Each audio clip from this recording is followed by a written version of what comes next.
Hi everyone, I am birding today. That means I'm sitting in my car looking for birds. I love it. It's one of my absolute favorite things to do. I saw a hawk yesterday. I've taken pictures of raptors and blue jays and cardinals. I have, even my own amazing front yard with just a ton of bird feeders. It's spectacular. I it's just the amount of birds I see is really magical. So anyways, I want to talk about when as a parent, you're going through parental alienation and you have not come to a place of acceptance.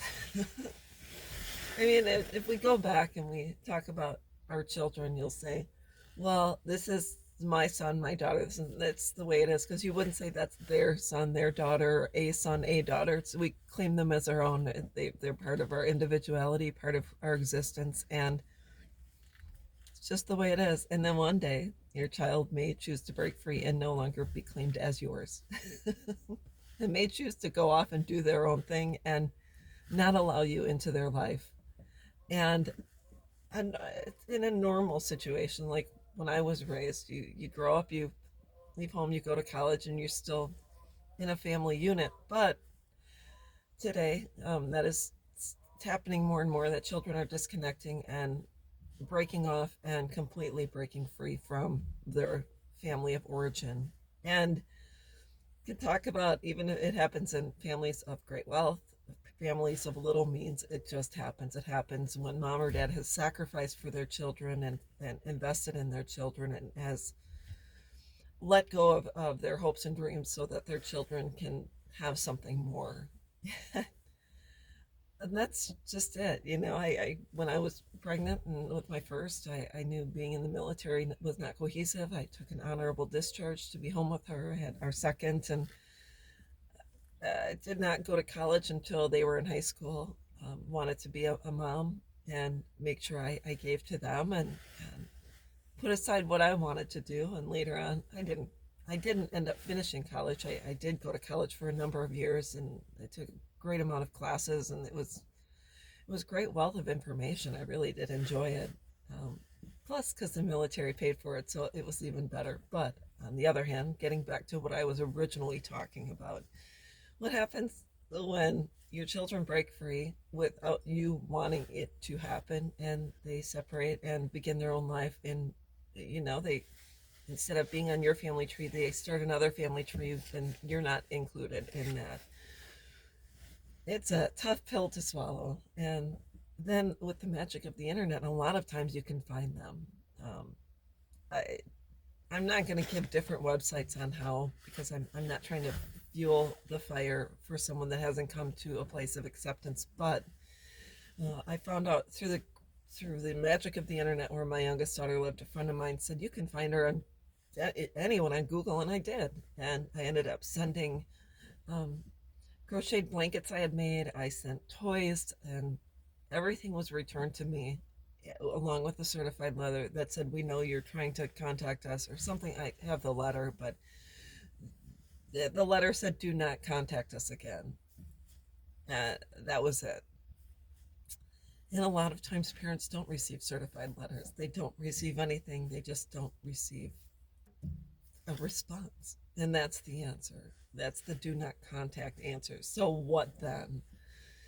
It's a struggle. Initially, it's a struggle. And then after a little while, after a couple of years of trying to, begging for them to come back through Facebook, through, the various ways, I said, well, I'm only in my 40s. I now have a chance to create a new life. And that new life is going to be three people, me, myself, and I, and everyone around me who wants to be in a relationship with me, which means it's going to be reciprocal. It's going to be, it's going to flow. And it's going to be just where you're loved and accepted. So I had to create a new life, and I had to start a new book. And I had to look at what I could see, touch, taste, and feel, and I had to embrace it. And that's what I did. And I was single for a long time until I met my now husband, and now I have a new life. And I dream about my daughters, and Would I want to have a healthy relationship with them? Absolutely. It's not that I don't want to see them, but I now live in the present. I now live in my reality, and I was able to create a new reality.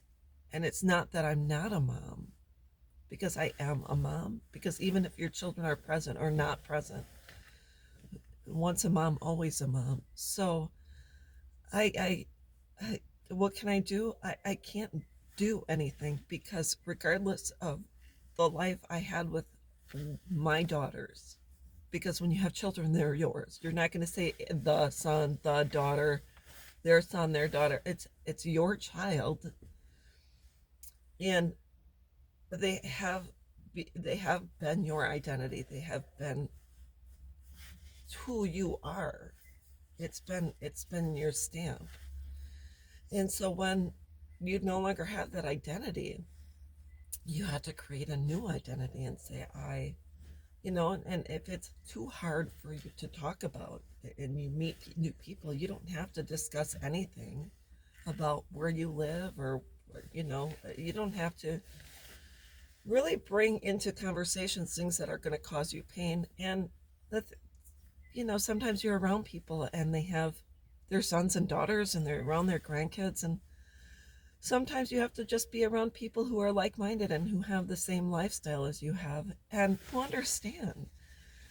People that have kids and grandkids, and it's their daughter's wedding and she's giving birth and they have new grandkids and they're posting pictures on Facebook. If that's not your lifestyle, it's just start to gravitate towards people with whose profiles, Facebook pages, that don't cause you pain, because it will cause you pain. It may cause a little bit of jealousy or whatever. So think about things like that. It's creating a new life. And most important, even if your son or daughter was part of your identity, they've chosen to forego being part of your identity at this moment. So as an adult, just like you want to have respect them, respect their choices, their space, their time, and most important, don't do not, under any circumstance, knock on their door. Even if you find out where they live, don't knock on the door. Don't show up unannounced. Just think, if you remember from someone from high school, a high school bully, or someone that you've always had ill feelings towards, someone that you really never liked, someone you had beef with at work, how would you feel if that person showed up at your house and knocked on your door expecting your time and your space? You wouldn't like it. So all I'm saying is, I understand, because it's heartbreaking when your child lives, whether it's 5 minutes from you, 2 blocks from you, an hour from you, and you have the transportation and the time to go see them, but the last thing you want is to have a door slammed in your face. And the reason I would not show up at my either one of my children's house, either my oldest or my youngest, is because my youngest has 4 children, and they don't know me. I don't know them, and the last thing I need is to show up and their first impression of me is to have their mom either call the cops, have a door slammed in my face, them thinking I'm crazy. They don't need that. They don't deserve that. So that's why, even if we don't agree with it, we cannot invade someone else's privacy. So that's what I wanted to say. Whatever you have to do to get a grip, and most important, the sooner we accept our current life and realize you can create a whole new life for yourself and have peace despite their choices, it really is a gift. So whatever it takes, even if you have to handcuff yourself to a bed and throw in the key, just kidding, but do anything you can to distract, but in a positive way. Exhaust yourself in fun, in learning, in creativity. It's to be mindful. It's to fill your life with joy. Put just search for a little treasure. Remember something from your childhood that really made you happy, and go through thrift stores and other, garage sales and stuff to find those little things that made you happy and that you can look at, that you can touch. The thing we learned at the VA is when you're going through anxiety or you're having a panic attack, you look around the room and you point out 5 things and you memorize those 5 things. You also take a deep breath in for 5 seconds and a deep breath out. So there's many different things you can do to calm yourself, and yoga, meditation. Find something. So when you start, your mind drifts back to your child. You have to redirect, and it's a conscious decision, but you can do it. So that's what I wanted to talk about. I hope this video helps someone. I'm going to get back to my birding, and I hope everyone has a great day. Bye.